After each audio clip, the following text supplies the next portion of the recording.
All around the world today, you may see many different types of people with tattoos or piercings. Having tattoos and piercings myself, I know that they have many different meanings and uses. I am now going to discuss the differences in scarification between American culture and African tribes around the world today. I'm now going to go into the American culture.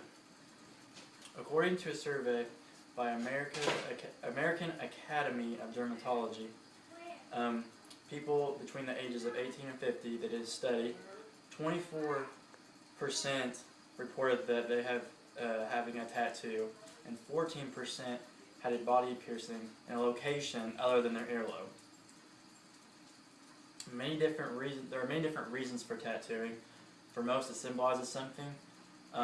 Most I've come across, it's usually like a loved one leaving them, so they want to remember them. Showing pride or overcoming obstacles. Another big one is religion. I actually have 2 tattoos on my wrist. They're in Latin, and they mean faith and courage. So that ties in with the religion also. Some people get tattoos just because they like the way their body looks with tattoos.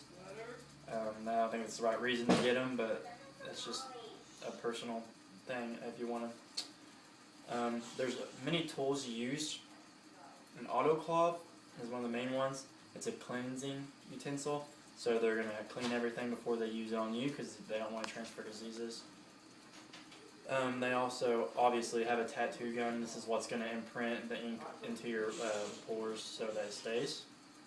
A sterilizing agent.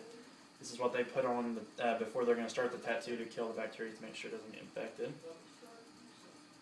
And they usually put an outline. They usually have a paper and a special ink. After they put the cleanser on, they have an ointment they'll put on. They put the outline on top of that so that they can see that if you actually like it before they put it on your body forever. But also, it's easier for them to trace it, so it makes their job a lot easier too.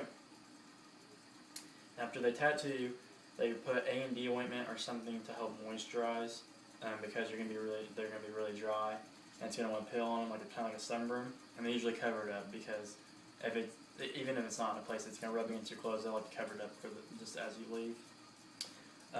When talking about time, tattoos, after everything's properly prepared and cleaning, a tattoo can take from 20 minutes up to 3 or 4 hours. And I have 3 other tattoos that are hidden, but they all took over 2 hours, and they were painful, but I'm glad I got them. And usually if it's going to take more than 3 or 4 hours, they break it up into increments. Say you have a tattoo that's going to be 6 hours, they're probably going to do 3 hours 1 week, and then they're going to have you come back a week later and do the rest of it, just because that's a big physical toll on your body, and to keep putting your body under that much intense pressure probably going to make the person crack, so that's what they do that for. And now I'm going to move into the tribal culture. Author Boa Imran from northern Ghana, when he was talking about his tattoos, he said that he's had them ever since he's been 1.5 years old. They were used to treat his convulsions as he got as a baby. And what the healer would do is they would mark him by the scarification, and then that's where they knew to place the medicine.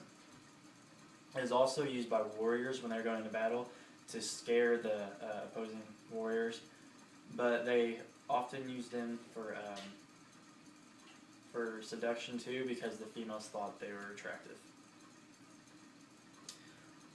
There's one of the large meanings for scarification in those kind of cultures. When they had when someone would go missing or someone would run away or get lost, the families would scar themselves with a certain mark so that it'd be easy to find them. If they saw the mark, they would know that was their own. So, according to the National Geographic News, how they would do it, they'd obviously clean the area. The artist begins to cut or burn the skin. So utensils used, when I was reading it, said like a scalpel or something hot, like a rod to burn. Or in history, they used sharp sticks or rocks to indent into their skin. But after you cleanse it, the artist begins to cut and burn into the skin until it reaches the depth or the width that he desires. The time limits, not limits, but the time usually, he said when being interviewed, one of the fastest ones he did was 15 minutes, but he said he did one that actually took up to 8 hours. And according to KN Inc., scarification leaves permanent markings. Well, obviously you're scarring, it's why it's a scar, it's going to be on your body forever, but your body doesn't have time to heal, so it just scars over. In conclusion, differences for the meanings behind tattoos and piercings, how they are performed, and the ages in which they take place are what separates our cultures.